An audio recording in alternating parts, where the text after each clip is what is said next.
এখানে কতগুলো প্রজাপতি, এই যে প্রজাপতি।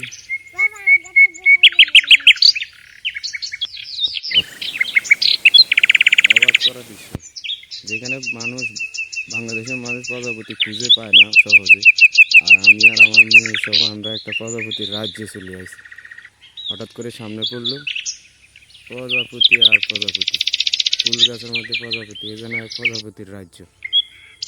আল্লাহ, কত সুন্দর। না দিয়ে আস্তে, নারায়ণ নারায়ণ নারায়ণ, আমরা প্রজাপতিগুলোর দিই। আর এমন গাছে বসে আছে যে গাছটারে আমরা আমাদের নোয়াখালীর ভাষায় বলে রিফুজি লতা, কেউ বলে আসামি লতা। এই গাছটা, এই গাছের পাতা মানুষের হাত কাটা গেলে বা মানুষের বিশেষ করে চর্মরোগে ব্যবহার করা হয়, চর্মরোগের জন্য ব্যবহার করা হয়। কতগুলো প্রজাপতি দেখি আমরা ওই পাশ থেকে দেখি যে আরো রাধি আরো প্রজাপতি আর প্রজাপতি। এখানে অনেক ধরনের গাছ আছে, এই যে শীতলপাটি গাছ।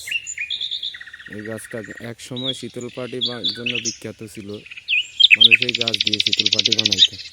এখানে পুরো একটা এলাকায় শীতলপাটির বাগানে ভরা। আসল গ্রামে থাকার মধ্যে যে মজা, প্রতি কদমে কদমে আপনি প্রতিদিনের গ্রামের সৌন্দর্য দেখবেন। এই যে আমরা এত সহজভাবে এতগুলো প্রজাপতি দেখবো, এটা আমরা কখনো কল্পনাও করিনি যে এক জায়গার মধ্যে এত। এরা ফুলের মধু খাওয়ার জন্য আসছে। আচ্ছা, এই যে প্রজাপতি চারিদিকে কালী বাড়ি। এটা ফুলের মধু খাওয়ার লাই আছে। দেখি বাবা, ওই যে ফুলের মধু কেমন খায়, দেখি দেখি দেখি। আরেকটু নাড়া দোষে তাহলে প্রজাপতি উড়ে দিব। এই যে থাক, এরা মধু খাক।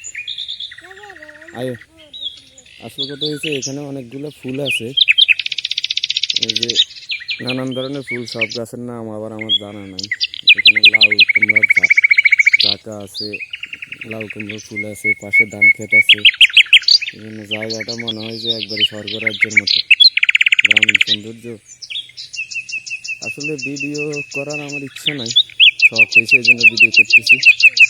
কিন্তু ভিডিও করতে হলে তো সাবস্ক্রাইবের দরকার আছে, সাবস্ক্রাইব করলে খুশি হবো, লাইক কমেন্ট পাইলে খুশি হবো। চ্যানেলটা অনেক আগে খোলা, প্রায় আজ থেকে 10 বছর আগে খোলা, কিন্তু আমি নতুন করে ভিডিও করতেছি। দেখি বাবা মেয়ে মিলি কতটুক লাইক কমেন্ট পাই। সব ঠিক আছে। এই আমাদের প্রধান খাদ্য ধান, ধানের ক্ষেত। এটাও আরেক স্বর্গরাজ্য। এটার মধ্যে দাঁড়িয়ে থাকার অনুভূতিটাই অন্যরকম, ফিলিংসটাই অন্যরকম। বিদেশে আছে যারা, এরা যায় না ধান খেতে যায় না, বাইরে আসো আসো আসো, আমরা যাই। হ্যাঁ হ্যাঁ, এখানে ধান খেতে শিয়াল থাকে। দর্শকরা যারা দেখতেছেন যদি লাইক কমেন্ট করেন, সাবস্ক্রাইব করেন, তাহলে হয়তো উৎসাহী হবো আরও ভিডিও করার লাগে। আচ্ছা ঠিক আছে, আজকের জন্য এই পর্যন্তই। আসসালামু আলাইকুম।